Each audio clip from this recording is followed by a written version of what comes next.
বাংলাদেশের সকল ব্যাংকের সকল গ্রাহকদের জন্য কিছুটা হলেও সুখবর বলা যেতে পারে। মার্চ ২০২৫ পর্যন্ত দেশের কোনগুলো ব্যাংক সুবিধাজনক অবস্থানে রয়েছে এবং কোনগুলো সংকটাপন্ন অবস্থানে রয়েছে এবং কোনগুলোতে আপনাদের আমানত সুরক্ষিত থাকবে বেশি এবং কোনগুলো খেলাপি ঋণে বেশি জর্জরিত, এই বিষয়ে বিস্তারিত তুলে ধরবো আজকের এই ভিডিওতে।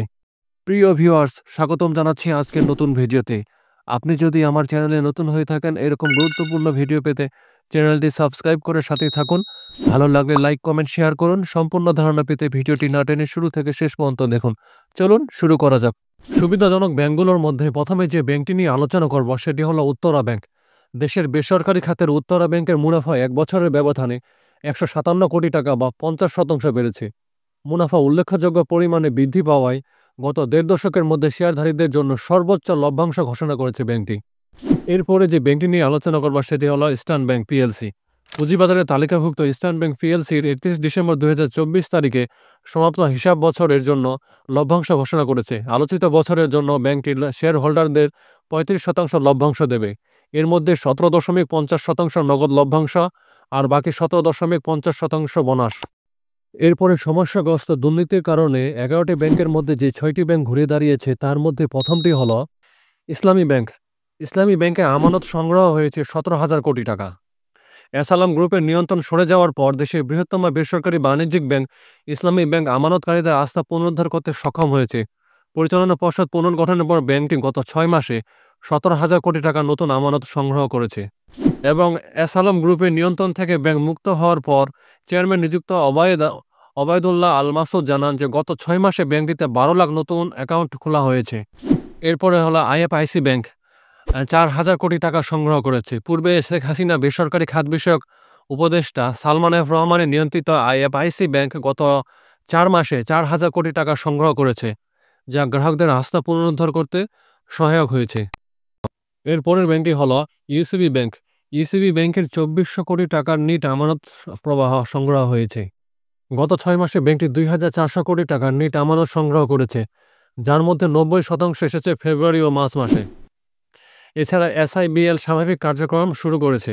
সোশ্যাল ইসলামী ব্যাংক, যা আগে এস আলম গ্রুপের নিয়ন্ত্রণে ছিল, জুলাই অভ্যুত্থানের পর ৭,০০০ কোটি টাকা আমানত উত্তোলনের মুখে পড়েছিল। তবে তারল্য সংকট কাটিয়ে ওঠার পর ব্যাংকটি এখন স্বাভাবিক নগদ প্রবাহ নিশ্চিত করতে সক্ষম হয়েছে। এছাড়াও এক্সিম ও আল আরাফা ব্যাংকেও স্বাভাবিক কার্যক্রম।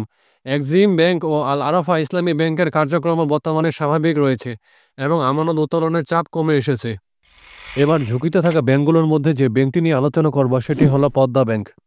পদ্মা ব্যাংক ২০২৪ সালের ডিসেম্বর পর্যন্ত ঋণ বিতরণ করে ৫,৬২৮ কোটি টাকা। এর মধ্যে খেলাপি ৪,৮৭০ কোটি টাকা, যা বিতরণ করা ঋণের ৮৬.৫৩%। বর্তমানে বড় আমানতকারীদের টাকা ফেরত দিতে পারছে না ব্যাংকটি। এরপরে হলো ইউনিয়ন ব্যাংক। বাংলাদেশ ব্যাংকের হালনাগাদ প্রতিবেদন অনুযায়ী ২০২৪ সালের ডিসেম্বর পর্যন্ত ইউনিয়ন ব্যাংকের ঋণ ছিল ২৮,২৩০ কোটি টাকা। এর মধ্যে খেলাপি হয়ে গেছে ২৪,৮৩৫ কোটি টাকা বা ৮৮%, অর্থাৎ ব্যাংকটিকে আর বাঁচিয়ে রাখার সম্ভাবনা খুবই ক্ষীণ।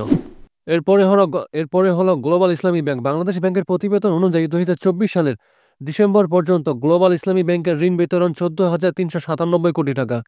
এর মধ্যে ৮০% ঋণই নিয়ে গেছে এস আলম। বর্তমানে ব্যাংকটির খেলাপি ৪,৪৪৩ কোটি টাকা, যা বিতরণ করা ঋণের প্রায় ৩১%। এরপরে হলো মেঘনা ব্যাংক। বাংলাদেশ ব্যাংকের প্রতিবেদন অনুযায়ী ২০২৪ সালের ডিসেম্বর পর্যন্ত মেঘনা ব্যাংক ঋণ দিয়েছে ৬,৭৪৫ কোটি টাকা।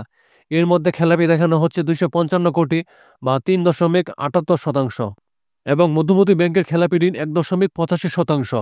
এছাড়া মিডল্যান্ড ব্যাংকের খেলাপি ঋণ ৩.৭৮%। এছাড়া ২০২৪ সালের ডিসেম্বরের শেষে ১২টি ব্যাংক ১,০৯,৩৪৮ কোটি টাকা প্রভিশন ঘাটতিতে রয়েছে। ৬ মাস আগে এই ব্যাংকগুলোর প্রভিশন ঘাটতি ছিল ৩৪,৮৭৪ কোটি টাকা।